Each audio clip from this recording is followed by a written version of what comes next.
صباح السعادة والجمال، بعتين تسألوني هي ازاي ريم طارق اخدت تمكين من فيلة حسن شاكوش وهي مش حاضنة وما معهاش اطفال.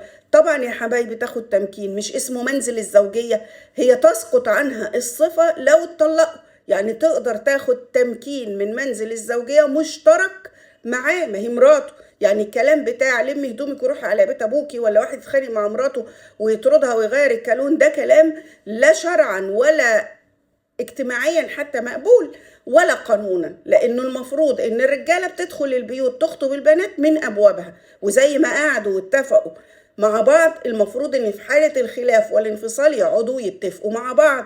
انما ان حد يقول للواحده يلا هلا بلا اطلعي بره، القانون ما بيسمحش بالكلام ده. زي ما حصل اتفاق في الجواز يحصل اتفاق في الطلاق، مش عارفين تتفقوا القانون هينظم لكم، فبيرجع الست لبيتها. وده اللي حصل، هي خدت تمكين من منزل الزوجية لأنها لسه مراته، مع أمر بعدم التعرض للاتنين.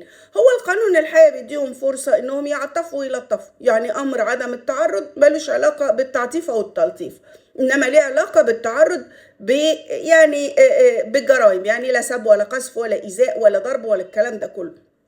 مش من حق حد يعمل كده في التاني، انما يعطفوا ويلطفوا ويرجعوا هما حرين. فمنزل الزوجية ده حق للزوجة طول فترة الزواج وخلال شهور العدة بالمناسبة، لان في ال3 شهور بتوع العدة يقدر الراجل يرجع مراته بدون عقد ومهر جديدين لو هما عطفوا ولطفوا وهي وافقت. فعشان كده مش المفروض انها تسيب منزل الزوجية. طيب لو اتطلقوا، لو حامل تقدر تعمل تمكين لمنزل الحضانة، لأنه في الحالة دي وبعد الطلاق الشقة مش من حق الزوجة، الشقة من حق الأطفال. عموما تقدروا تبعتوا لي أي سؤال، شيروا الفيديو ده علشان الناس اللي كانت بتسأل، وأشوفكم دايما بألف خير.